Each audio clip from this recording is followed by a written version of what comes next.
You're watching Coffee with Kristin and Tina. Good morning and welcome to Coffee with Kristin and Tina. So glad to see you on this is this the last Wednesday of May? It Or is is. there one more? Okay. No, this Yeah, is it. this is it. That's Doesn't feel like it crazy. should be because look we're still bundled up. But hey, after last week's show, we were talking about an old train depot that was in Manitowoc. And I was like, what? I have no idea what you're talking about. But you gave me good directions, and Connor Seamers gave me good directions. And guess what? You guys are totally right. It still exists. Look at this old train depot. That is so cool. Okay, so just for perspective, guys, so if you look off on the left, we can see the mail trucks from the US Post Office, Right. right? And so that's like Western Avenue right there, right? Is that Yeah, I'm on Western when I took the picture. and I imagine this building to be white, but maybe it's been updated. They've been doing so many like paint updates downtown that this looks like maybe it's been updated. But look at the cool platform and the steps going down. Like I can totally see it now. Yeah, and it's no longer a train depot, like, it's something else on the front. I couldn't quite identify what, but yeah, it Sure. still absolutely has that train depot look. And what's kinda cool is, Connor Seamers, thanks Connor, followed up and sent this historic picture of a train passing that same depot. So I think that those roof peaks right in the back are the depot that we were just looking at. Because I think that is that red arrow then in the background? That's what I'm wondering. I'm trying to figure out the angle of this. Is Carrie Ingredients building that tall? I It's I don't think it looks like that today, if that was it. right. Okay. Well, anyway, this is super I love that like Connor, you are the transportation like king. You've got the boats and the trains all covered. It's so cool. Yeah, thanks. Thank you so much for that, Connor. And guess what? But wait, there's more. Okay, if we thought that was cool, Connor also shared a little video clip. Now, there's no audio with it except you'll just hear some like background fuzz. But this is a video clip from when the Freedom Train came through Manitowoc. Now, it's not at that same station. If you look closely, you can see the old Oriental Milling, which is now Sabbatical Brewing. So just check out this little clip and see if you can see the Liberty Bell in the train.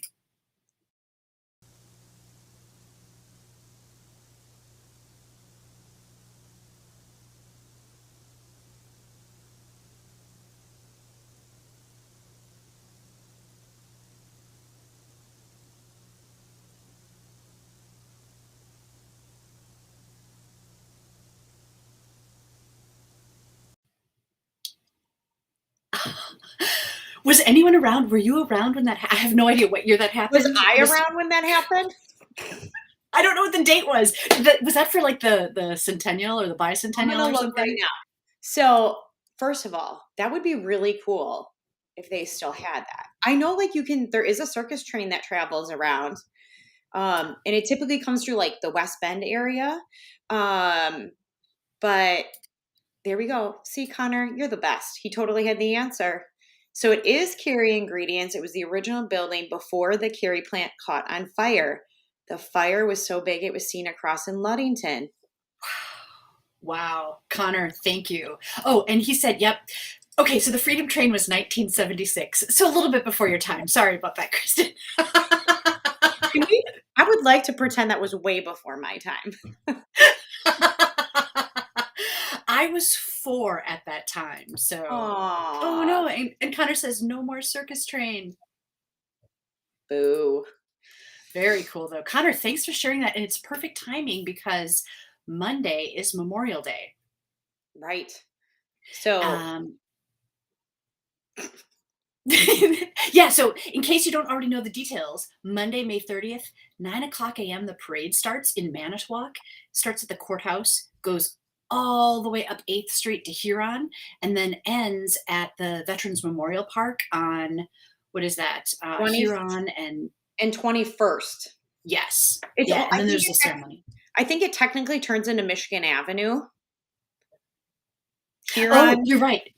You're right. Huron turns into Michigan Avenue. So if you're thinking about where does this end, it's basically the memorial that's across from Evergreen Cemetery on 21st Street. Right, right. If you know where the Eternal Flame is, right Yes. there, right there. Yes. Yeah, if you can get to the Eternal Flame, you're in the perfect spot. Yes. Figuring out where we are in Manitowoc, Kristin, I found this 1893 plat book of Manitowoc. It has all the maps of like Manitowoc and the villages. Like in it, Mishicot is spelled with 2 T's. That's how Ooh, old this is. let's take a So look. look at this picture of Manitowoc. Wow, this is so cool. Ooh, look at they have like wards like in Milwaukee. Now I wish I could zoom in, but I can't with this program. But it's fascinating because if you see like under the river, there's a slanted road, and it's called Rapids Road. But right now, that's the road that like Carrie is on in that area that we were just talking about. Sure. So that's actually Western Avenue these days. Sure, that's very cool. And I love, so here's another fun fact, a couple of things I'm seeing. First of all, if you are looking at, well, it's called Park Street on the map. I'm trying to figure out, I wonder if that is the public park. No, that's not what I'm thinking. I was thinking that was going to be Union Park, but that's not it. Yeah, I think that is. Do That you has think- to be for sure. That's Union Park with the X path Yes. that goes through it. Yep. It just doesn't, the blocks don't match up, I don't feel like. Oh, yeah, it does. No, because that says it's on that one. Oh, yeah, 7th Street. You're right. We're working it out, guys. We're working it out. Yes, that's Union Park. So that's one thing that jumps out at me. I love that Evergreen Cemetery. Like, look at the history that's there, you guys. So here's a fun fact about Kristin Odell. When I was my first 2 summers after high school, I cut grass in Evergreen Cemetery. Oh, wow. And it is beautiful. There are headstones there that are well over 100 years old. You can find headstones that go to the 1800s, death dates in the 1800s. So go walk that cemetery. It's stunning. This is proof that how long it's been around. Yeah. And then can we just talk really quickly about the Fairgrounds? Right, yeah, if you look above Evergreen Cemetery, just above Michigan Avenue, it's the Fairgrounds. Right, which is affectionately known as Citizens Park. Right. Yeah, so and right above that is the border for the city of Manitowoc. Like that's where it looks like the city line ended. Right. Very, very cool. I love I love seeing this, and just like so many things jump out at, like even just the names of streets are different. Yeah. It's really cool. It's fantastic. Where did you find it? So first of all, Nancy says, good morning, Nancy. Okay, I used to work for City Hall. I worked at City Hall when it was the old City Hall. Mm-hmm. And then I worked at the new City Hall as well. But so City Hall used to be in like an 1893 built hotel that's now a parking lot. Anyway, when they were going to demolish City Hall, they had all of these books, all of these records that they were just throwing away. And I was like, I don't think you should throw these away.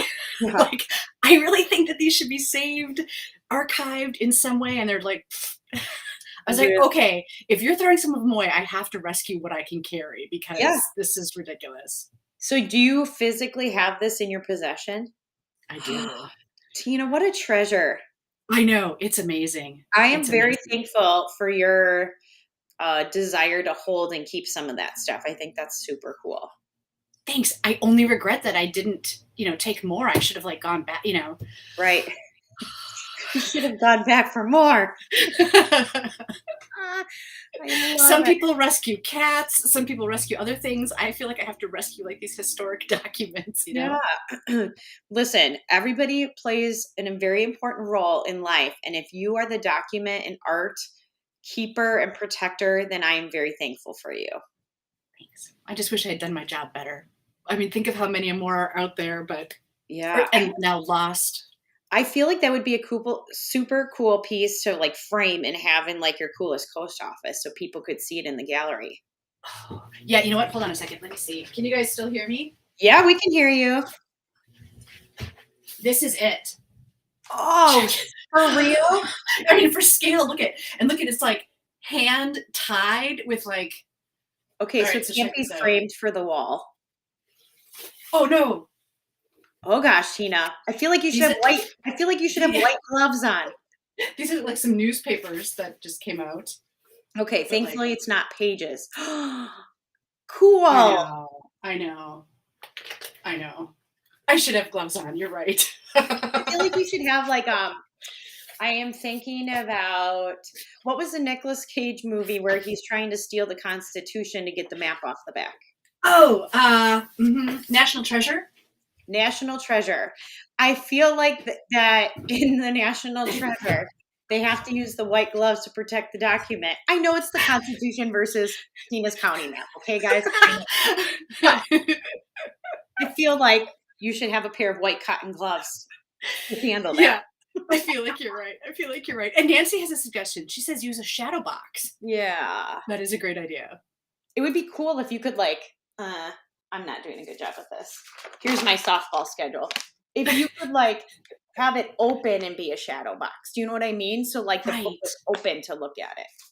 Yeah, I totally agree. You're What's interesting too, I live in Manitowoc Rapids, which is just the west end of the city, the west side of the city.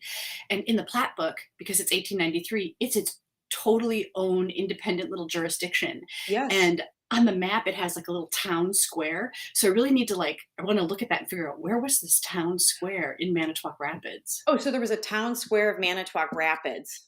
Yeah. That's cool. Yes, Connor. Yes.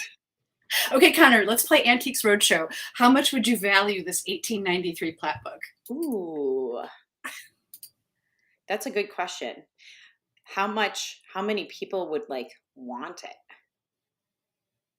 Maybe you could reproduce that. Maybe people could get the map of because where we live is not also, we're technically the town of town. We live in the town of Manitowoc. So it would be cool to have that. You know what I mean? I would love a print of that for my house. I think that's cool. Yeah, I'll look at it after the show. I won't, trouble everyone with it now, but I'll take a look and see if the town of Manitowoc is in there. Yeah. Did that even exist at that time? I have no idea. Was there a town square? Who knows? Right? Here's another fun fact. Did you guys know that there's town of Manitowoc on the north side of town and town of Manitowoc on the south side of town? Are they connected? Or are they separate? I don't believe so, no. So Vagabond is the city limits on the south side of town. So if you live south of Vagabond, that is city limits. Now, if you are east of 26th Street, it's town of Manitowoc. If you are west of 26th Street, it's, I believe, the town of Newton. And then on the north side of Manitowoc, if you live off of so imagine Goodwin Road on the backside of the airports is the city limits. And then Highway 310. So between essentially Goodwin Road and Highway 310 is the town of Manitowoc also. That seems like it would be really confusing. I mean, for jurisdictions and. Right. So people who live on the south side of 310 vote out here at the fire station, as an example. Oh, so there is a combination. Mm-hmm. Yeah. Interesting. That's a long way to go if you live out on the north side. Yeah. That's crazy. And like you said, so North Rapids Road is the boundary now. So if you live west of North Rapids Road, you're the town of Manitowoc Rapids. Town of Manitowoc Rapids. Thank you. Yeah. So there you go. That's interesting. Yeah. This conversation really makes me want to just dig in and study the map. Mm-hmm. Right? Okay, you do that and you tell us what you learn. I will. Okay, you guys, what was really cool is the other night I got a text from Kristin and she sent me this awesome picture, which I love it. Not a bad hand at all there, Kristin. I know, right? Doug had a pretty good hand also. If you look closely at his cards, it wasn't too shabby. Ooh. Is the card in front of him, is the 3 the cut card? The 3 is the cut card. Okay. So he made off well on the cut. But yeah, we went camping again last weekend and we went with some friends. It was so much fun. And Friday, Doug and I sat down to play a couple of hands of cribbage. We taught our friends that we were with how to play also, which was really cool. So we were able to play four-handed, but I was the grand champion of the weekend in single play and partner play. So, which is probably why Doug is scowling as much as he is, because it drives him nuts. But yeah, it was beautiful. We got so lucky. The weather was supposed to be crap this last weekend, and it did rain on and off Friday, but the rest of the weekend was perfect. Yeah, it really Now, was a perfect weekend. Tina, after I sent you this, I also got a text message back from you. Can you show our friends what you were doing? Right. So my phone pings. I see this awesome picture, and I show it to my dad because my dad and I were also playing cribbage. I love it.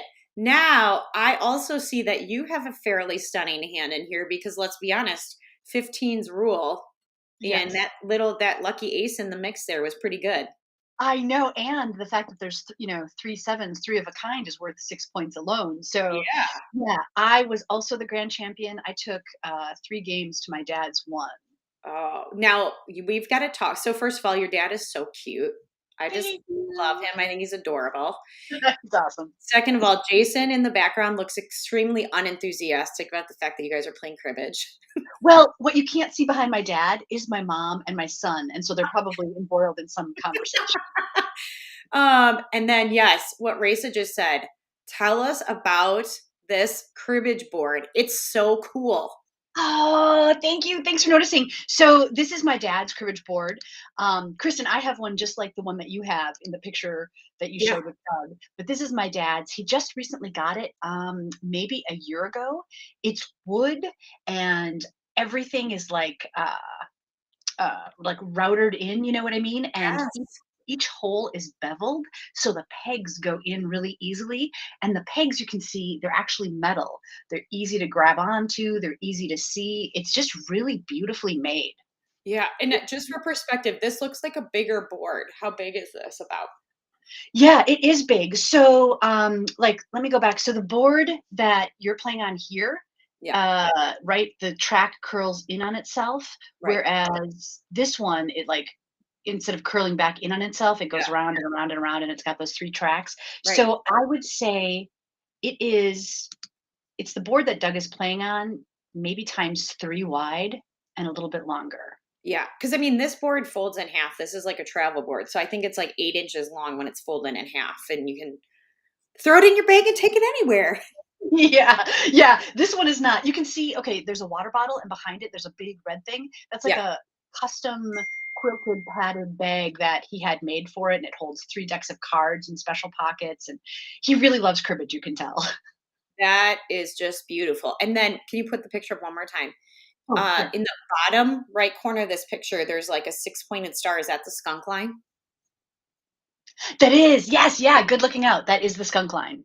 Yeah. And then Very way cool. at the far tip of the board, Yep. underneath that Jack of Spades icon, there's 2 Yep. stars, and that's the double skunk line. Ooh, wee. Fortunately, I don't find myself behind that very often, if ever. Yeah. Skunk sometimes, but Yeah. I love that we were clearly channeling each other last Friday, making the most of our daytime hours. yeah, I love cribbage. I really enjoy playing it. I think it's like the quick mental math, but also it's possible to socialize while you're doing it. Yeah. It's just like a really beautiful way to pass time. Yeah, I agree. I agree. Do you play any other games like, I've heard of people playing bridge or canasta or euchre. I don't know anything about any of those games. Well, these days we play King's Corner. Kings in the Corner. King's Corners. I don't know We that either. play we play Crazy 8. Oh, Crazy 8, I remember that. We play Old Maid. Or really Old Joker.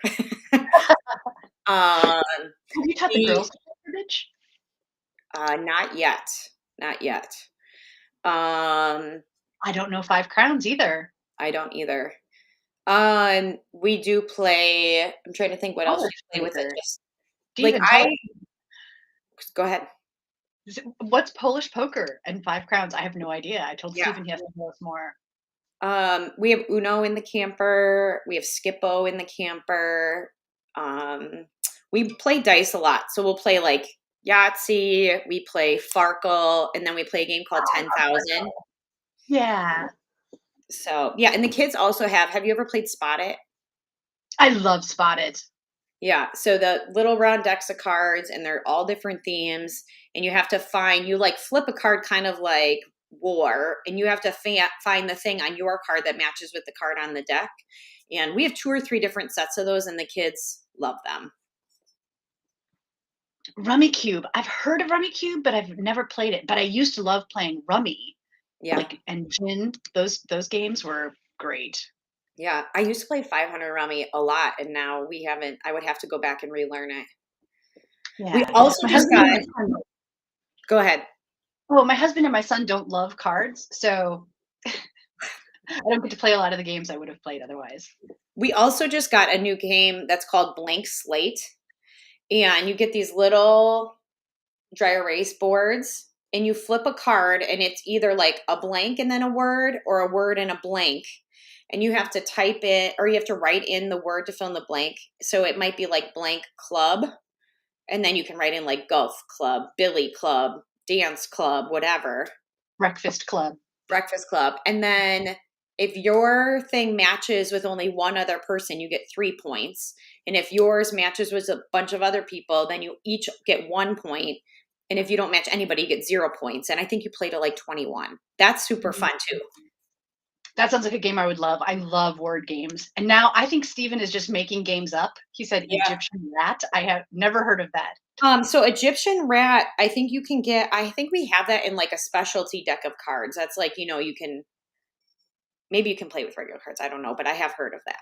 Oh, cool. Did you ever play the game called Balderdash? No, but I've heard of that also. I used to love playing that game. So the whole point is there are words, right? And it's like very obscure or like rarely used words. And so then like you flip the card and you read the word, and then everybody that's playing has to write down the definition. Okay. So you want to try to get the definition as close as possible, because then you get these points. But you also want the other players to guess that your BS definition, or that your definition is the right definition. Right. So it's so fun. That sounds like a blast. I feel the only thing is I think that'd be hard to play with the kids. We're very much like, we're spanning an age of like 8 from, especially linguistically, from 8 up to adult. So like we've got to be able to find games where we can all play and not have somebody odd person out. You're going to want to wait on that one with the kids.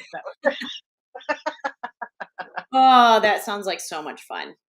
Yeah. So, okay, Kristin, tell me, you sent me this image, and I'm really jealous of the 45 miles per gallon. That is awesome. I'm happy. No, so that was not, that was just, I was in park when I took this picture. So that's not, well, actually I wasn't. I don't know. Drive. I don't know. Okay. But anyway, I was at that moment in time, I was getting 45 miles per gallon. My average, as you can see, is 17.1. I do drive a large SUV. I have 2 dogs and 3 children and all the things, softball equipment. So gas prices are high. I cannot even fill my tank right now before my debit card limits me to $100. What? Yeah, I have to pump twice to fill my tank because it stops at $100 if you use your debit card. Oh my God. So here's the new challenge that I've made with myself, and I want to see if anybody else has any tips. So you can see this average 17.1, and you can see in the bottom right corner, there are times if I have my cruise on that my car will automatically shift from using V8, meaning 8 cylinders, to shifting down and only using 4. So I get better gas mileage when it's in cruise and it's only running on 4 cylinders. So the new game I'm playing with myself is to see if I can get my average miles per gallon, which is up on the top 17.1, to go up.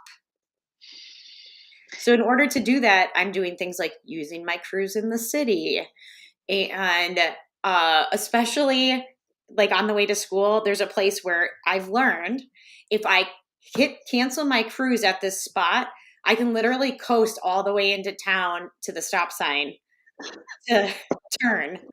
And really, like, it's not taking me that much more time, but so I'm trying to beat that 17.1 number. So I had it up to 17.3 the other day. That's fantastic. You know what? It's tragic that we even have to think about that, right? Yes. But it's fantastic that you're doing that. So let me ask you this. Do you find is there any difference in what you see based on the type of gas that you put in? You know, like a Uh, gas with like, 10% ethanol, 15% ethanol. Does that make a difference? I don't ever pump a different kind of gas. I always use the lowest grade. Um, so I can't really, like, I've heard people say it's not worth it to pump the other gas, but I'm the wrong person to be asking about gasoline types. But I do know, based on watching that like how hard you hit the gas pedal to take off from the stop sign does influence your average, miles per gallon. And if you're like, hitting the gas and then hitting the brake and then hitting, like, it does affect it. So we're trying things out. So if you guys have any other tips Yeah. on getting more miles per gallon, I want to hear them. It's interesting because it almost would make a person a better driver, right? What you're paying attention to, the fact that you maybe start a little gentler, stop a little gentler, you know, cruise when you can. That's all like good points of being a good driver. I think so. I mean, some people like might get annoyed if you're like coasting into a stop sign or something, but I mean, then I would just like to coach them on patience. And honestly, coasting into a stop sign is probably a safer idea because you're looking for pedestrians, bicycles, strollers, scooters. I mean, there's so many, people out and about. You don't want to be Right. like tearing in, right? Oops, sorry. Okay, there we go. I'm doing Okay, my Congo dance to your music. Um, I just wanted to say Steven did follow up, but with 5 crowns, he said it's a 5 suited rummy style card game that appeals to a wide array of card players. Classic game, quick favorite, features a unique double deck that contains 5 suits: spades, clubs, hearts, diamonds, and stars. What? cool. That sounds like fun. It says the special deck makes it easier to arrange your entire hand into books and runs. Wow. Fancy. Very interesting. Um, Listen, Tina, I don't know if you had loaded this, but I sent you something. You were just talking about intersections and pedestrians. Did you happen to grab that image from the city?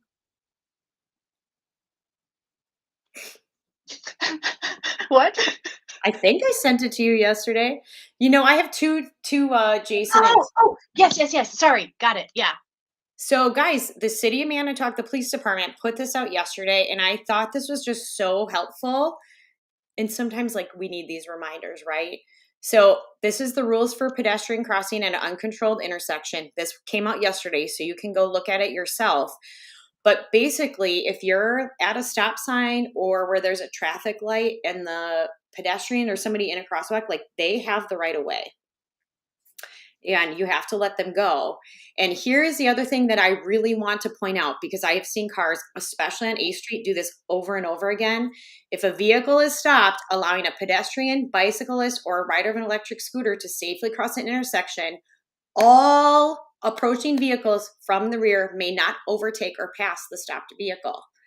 I've literally seen people pull out from behind me and go around and thinking like they're going to just totally kill this person in the pedestrian thing, because I've stopped to let somebody pass and they want to go around me. They're annoyed that I've stopped. It's kind of embarrassing for society that this even has to be said out loud, right? Like, doesn't this just seem like it would be just good policy, the way we treat one another? Like, I Yes. always try to think of, every pedestrian or every other driver is possibly some friend's mom, possibly some friend's daughter, son, uncle. You know what I mean? Like, we're all interconnected. We should be taking good care of each other. And someday that's going to be you on the curb trying to cross, right? You want traffic to take Right. care of you. Right. And pausing for just a little bit to give that courtesy is not going to delay somebody from their final destination. Right. And I think this is also just like a great point as we get into summer where, like, the car ferry's running again. There's a lot of more people walking and biking outside. Like, this is your public service announcement for today. People, even it says, the second paragraph says, even in an unmarked crosswalk, they have the right of way. You need to stop and let them pass. So please share this message. Tell your friends. We need to stop for people who are trying to cross the road. Yeah, absolutely. Great public service announcement. And we do have to go. But one thing, if you're on Facebook, take a look at Scana Aluminum Company. They posted a little video clip yesterday, and it is adorable. It is so precious. It is a mom deer and a tiny little baby fawn. And the clip is, a nice length. And it shows the mom like walking through the parking lot and this tiny little fawn like catching up. And then she'll stop and wait. And the little fawn, titters after her. It is adorable. So check out the Scana Aluminum Company page because Yeah, and actually, I have it pulled up. I will drop it in the comments as well. So if somebody wants to click the link, I will share it. Kristin, you rock. You rock. All right, everybody, thank you so much for joining us today. It has been a blast. We will see you next week. Have a safe and happy Memorial Day, everyone. Thank you for watching Coffee with Kristin and Tina. Bye, guys.